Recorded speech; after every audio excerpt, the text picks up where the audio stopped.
when you're walking out to the cage, you have the most intense look on anybody. What exactly are you thinking as you're walking out?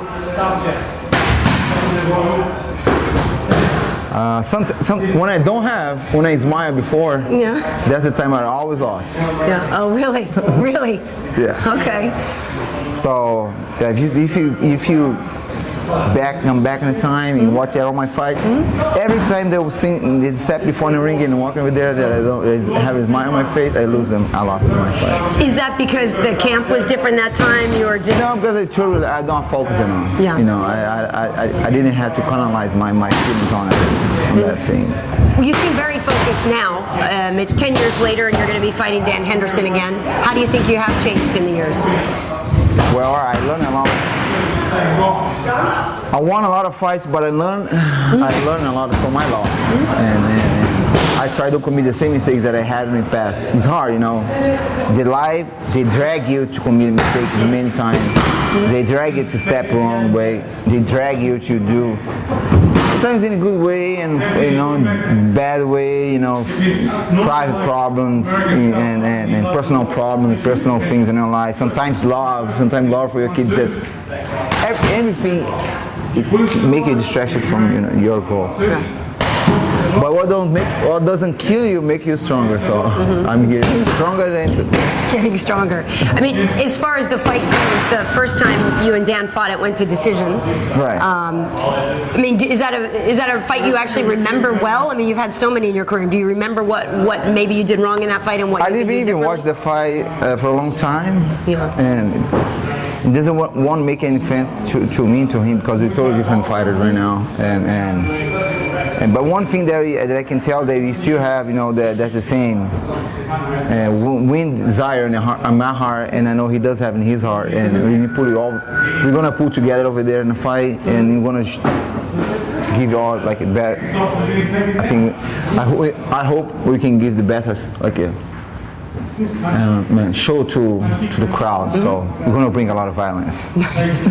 He's good. My last fight was pretty good. But I mean, they have a lot of fights that I have different problems. I have a fight that I lost my brother. I had a fight that I had my broken hand before. I have a fight that you always have issues. I always have some problems and it doesn't matter what. I made a commitment to be there.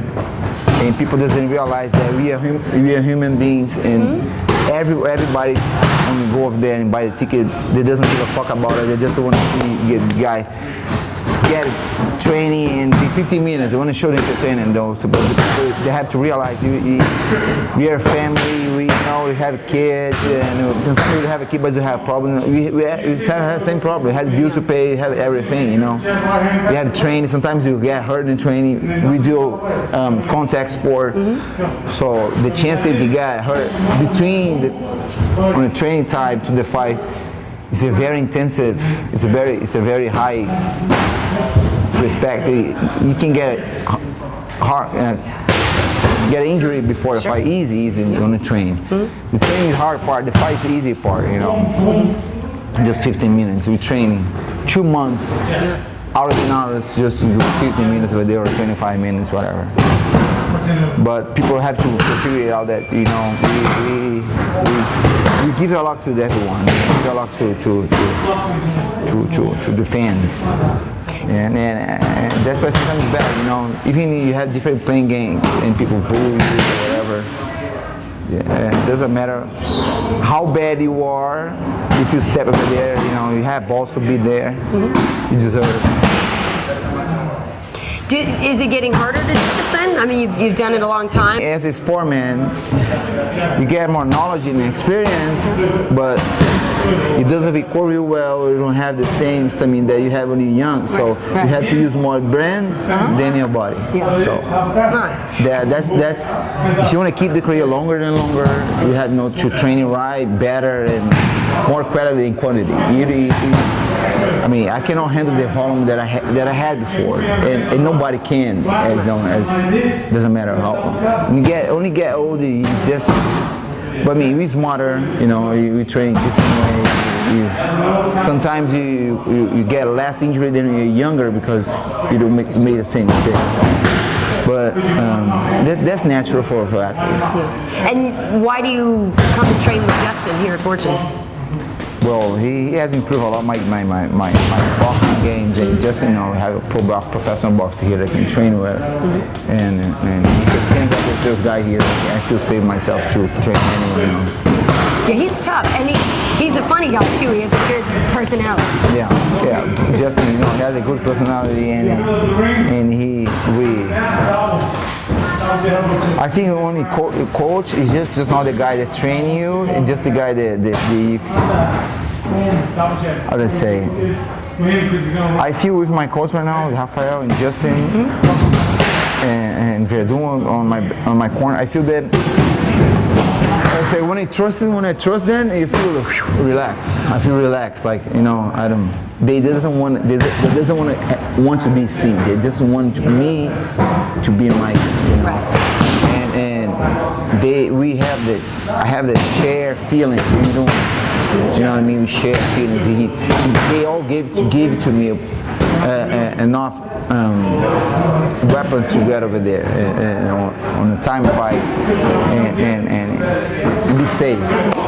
I've seen you train with Rafael and Fabricio, and even when Vanderlei was in town, you guys all were helping each other, and that's something that I've gotten to see, that people at home don't always see you as competitors, but there really is this great bond between you. Yeah, we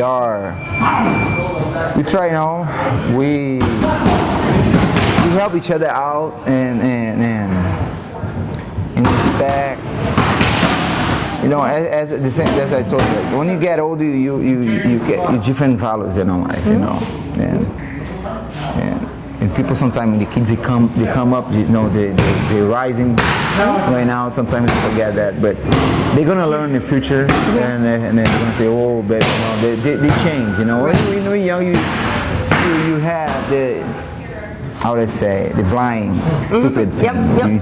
You want to just go through everyone. Right. But I mean, high is like a pyramid. How high you get, it's hard to get balance. Right. No, that's true. That's a good point. That's a very good point. I like that. Do you think about what you're going to do after fighting already? I mean, do you know how much time you want to keep doing this and what you'll do afterwards? Well, I'm thinking about this a lot, and one thing I'm gonna do, I'm gonna run my gym and gonna get deep inside jiu-jitsu and learn more and more, and become a jiu-jitsu master. And I wanna be very good. Right now, I don't have the time enough to be, as a jiu-jitsu high grade, because I have to train boxing, I have to train kickboxing, I have to train MMA. It's different. I want to put my gi back to the gym, come back to my roots, and start jiu-jitsu, and I want to study, read the books about it, and. Well, hanging around Fabricio is going to help you. Yeah, of course. Hanging out with everybody from Jiu-Jitsu, from Brazil, they are very good. Everybody have a different key. And a lot of kids come from the bottom too. They bringing up different techniques, and it's so fun because the sport doesn't stop the evolution. They always different evolution, It seems to me too that Jiu-Jitsu teaches you the most about yourself. I mean, I kind of hear that from a lot of the guys. Yeah. It's a great sport. That's the cool thing with Jiu-Jitsu. It's a type of martial arts. We use in MMA, of course, but as a self-defense and a socialized, it's a great. And it's a type of martial arts they made for the weak beat the strong, because you just need to use the chess game.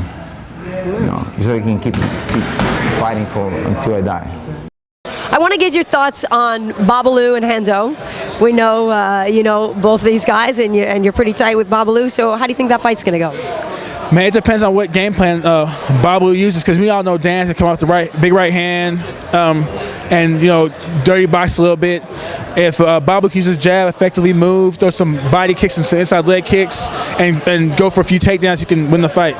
But Dan's a tough dude, man. He has a strong chin. He fights regardless. He keeps on coming forward. You know, but my boy is Babalu, so I'm shooting for Babalu, man.